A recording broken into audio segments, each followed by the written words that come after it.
حالیہ یورپی الیکشن میں روایتی پارٹیوں سے ہٹ کر یوکے انڈیپینڈنٹس پارٹی سے منتخب ہونے والے پہلے پاکستانی نیاد امجد بشیر نے کہا ہے کہ یوکیپ پر نسل پرستی کا الزام لگانے والوں کے لیے میرا منتخب ہونا اس بات کا کھلا ثبوت ہے کہ یوکیپ کے دروازے اہلیت کی بنیاد پر ہر ایک کے لیے کھلے ہیں۔ ہمارے پاس جیسے دوسری پارٹی میں ہیں ایڈیٹس بھی ہیں جو مڈ نائٹ میں بیٹھ کے ٹویٹ کر رہے ہیں اور اس میں غلط بیان دے رہے ہیں، لیکن یہ غلط ہے۔ That is not representative of the party.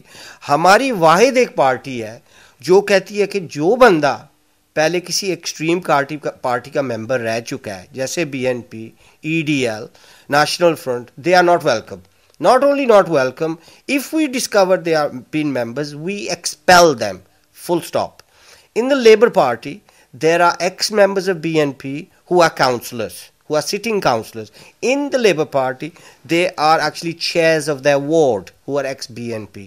That cannot happen with our party. Sometimes, some members of our party proposed certain legislation or ideas about Muslims.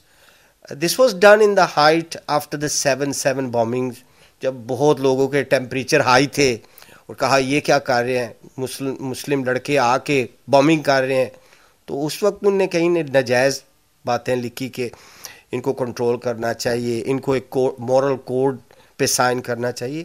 This is not representative of our party. It has never been our manifesto. امجد بشیر نے اس تاثر کو بھی رد کیا کہ یوکیپ immigration کے حوالے سے مکمل پابندی کا منصوبہ رکھتے ہیں۔ ان کا کہنا تھا کہ امیگریشن کے حوالے سے جو امتیازی سلوک برتا جاتا ہے اس کے ہم مخالف ہیں۔ ہماری جو امیگریشن پالیسی ہے اٹس اے فیئر ون۔ وی فیل کہ اس وقت جو امیگریشن پالیسی ہے وہ ڈسکریمنیٹری ہے، وہ فیور کرتی ہے پیپل جو یورپ میں ہے۔ 485 million people who live in Europe آ سکتے ہیں اس ملک میں without let or hindrance, with any skills or without skills, whether they've got a job or not, they're allowed to come in. اور یہ ڈسکریمنیٹ ایسے کرتی ہے کہ جو کامن ویلتھ کے ملک ہے جیسے پاکستان ہے، جیسے کینیڈا ہے، آسٹریلیا ہے، جن ملکوں نے اس ملک کے کہاں قربانیاں دی ہیں جیسے میزوپوٹیمیا، عراق، گلیپولی، ویپر، سومز، ہمارے لوگوں نے اتنی قربانی دی ہے، ان کو ڈسکریمنیٹ کیا جا رہا ہے۔ اگر وہ طالب علم بھی ہیں، اگر وہ ان کے پاس سکلز ہیں، اگر وہ ڈاکٹر ہے، اگر وہ سائنٹسٹ ہے، ان کو اتنے ڈیفیکلٹ پیش آتی ہیں difficulties to come to this country وچ is not right.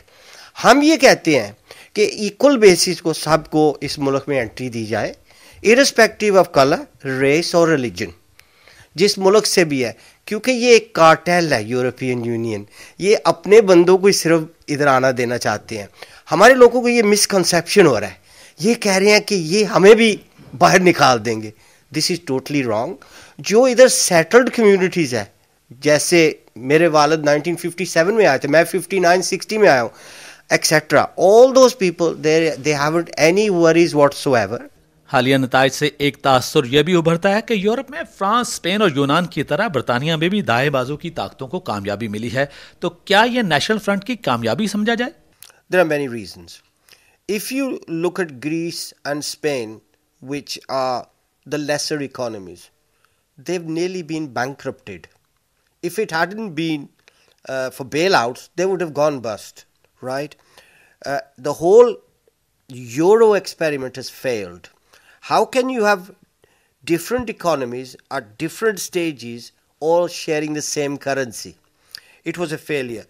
And our government chose at that time, we argued, we in UKIP said never ever join the euro. CBI, the organization that represent big business, وہ کہہ رہے تھے کہ join کرو euro. شکر الحمدللہ کہ ہم نے نہیں جوائن کیا، نہیں تو ہم بھی بسٹ ہوتے اس وقت۔ ایم پی امجد بشیر پاکستان کو جمہوری انداز میں پھلتا پھولتا دیکھنا چاہتے ہیں، جس کے لیے وہ ہر قدم پر پاکستان کی مدد کے لیے تیار ہیں۔ میری پاکستان میں شادی ہوئی، میں پاکستان آتا جاتا رہتا ہوں، میرے بچے بھی 2-3 سال پاکستان میں ان نے گزارا۔ دیر از لو فار پاکستان۔ میں چاہتا ہوں کہ پاکستان ایک خوشحال ملک ہو، ایک پروگریسو جمہوریت ہو جس پہ ریلیجیس فریڈم ہو جیسے انگلینڈ میں ہے۔